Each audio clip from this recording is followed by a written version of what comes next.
He slammed his palm on the table and shouted across the restaurant, "Talk to my deaf daughter, and I'll pay you $50,000. His voice rolled through Manhattan's most expensive room like thunder that knew it would never be challenged. My name is Kesha Williams, and that night I learned that arrogance sounds the same at every income level. Loud, entitled, and fragile. I'd spent 5 years serving at the Golden Crown, watching billionaires chew through power and people.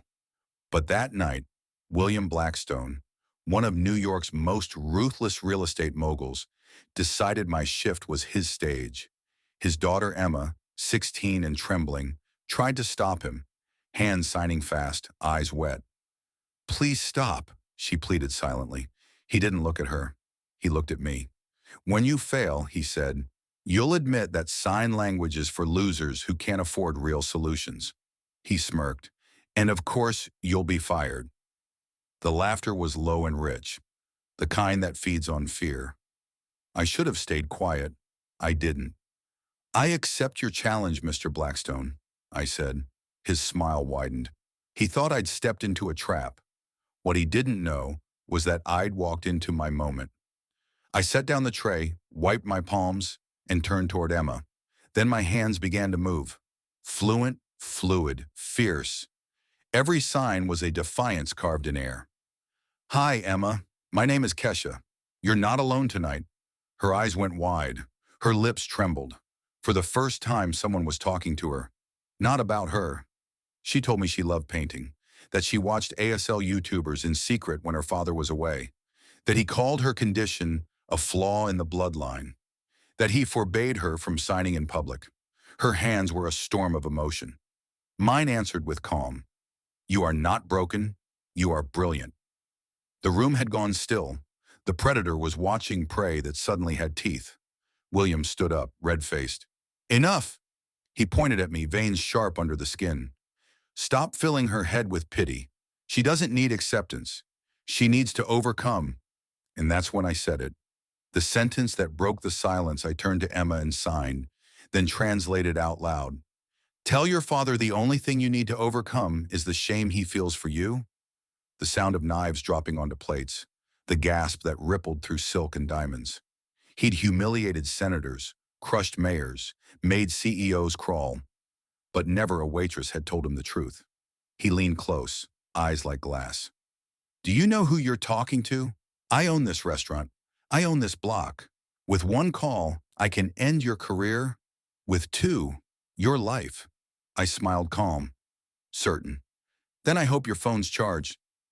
What he didn't know, what no one knew, was that I wasn't just a waitress.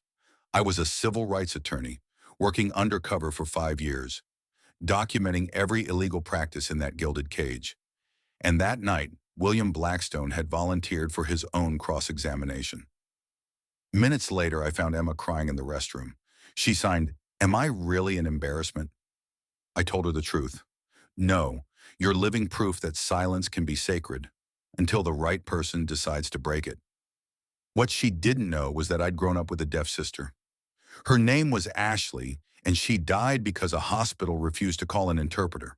The system buried it. The lawyers lied. That was the day I stopped practicing law for courts and started practicing justice for the real world. So yes, I knew exactly what I was doing. When I returned to the dining room, William had gathered his court. Senators, CEOs, people who thought human rights were PR problems. He smirked. "Ah, the star of the show returns. Ready to beg for your job?" "Actually," I said, "I came to raise the stakes. Let's make it 100,000. The table erupted with laughter. "Sweetheart," he sneered, "you don't have $100,000? "No," I said, "but I know someone who does." The doors opened, and in walked Dr. Marcus Jefferson, civil rights legend, my mentor, and William's worst nightmare. William froze. He knew the name. Marcus had once cost his business partner $80 million in a discrimination suit. Marcus smiled. "Sorry we're late, Keisha. Traffic in Manhattan, you know." I removed my apron. Underneath was a blazer. The air shifted. "Allow me to reintroduce myself," I said.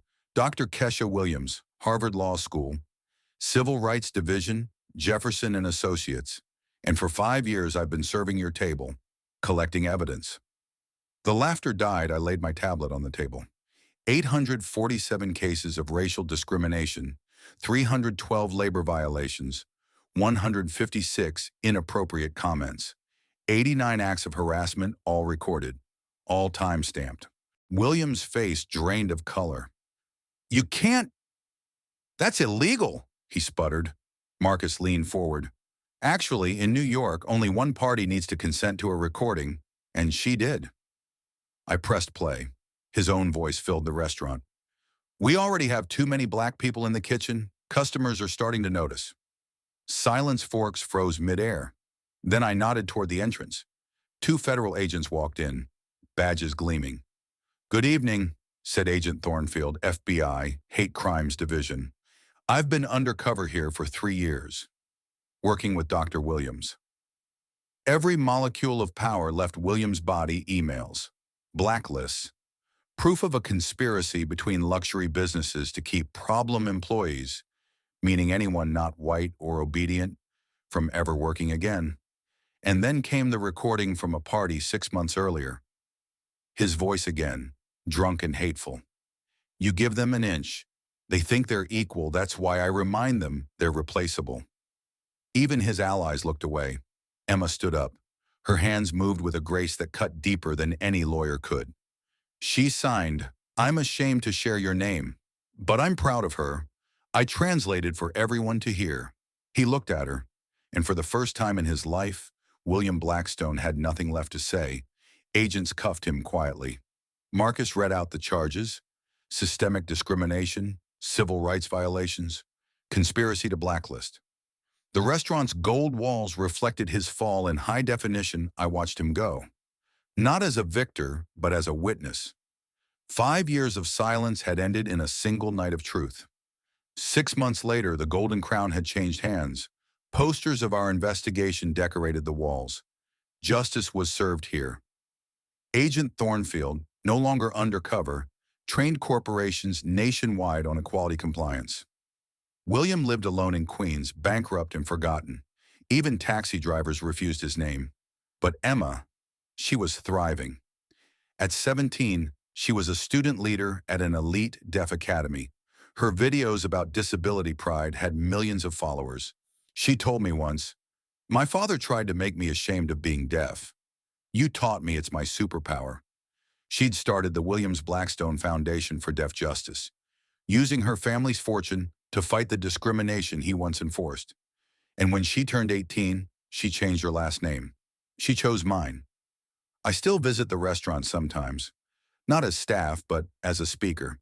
I tell young workers, power without humanity is just noise, but silence, when held long enough, becomes evidence. I learned that night that justice doesn't always roar.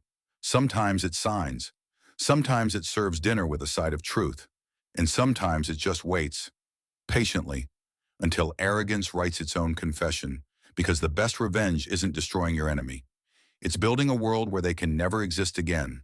Music fades out, the sound of clinking glasses replaced by applause and quiet dignity.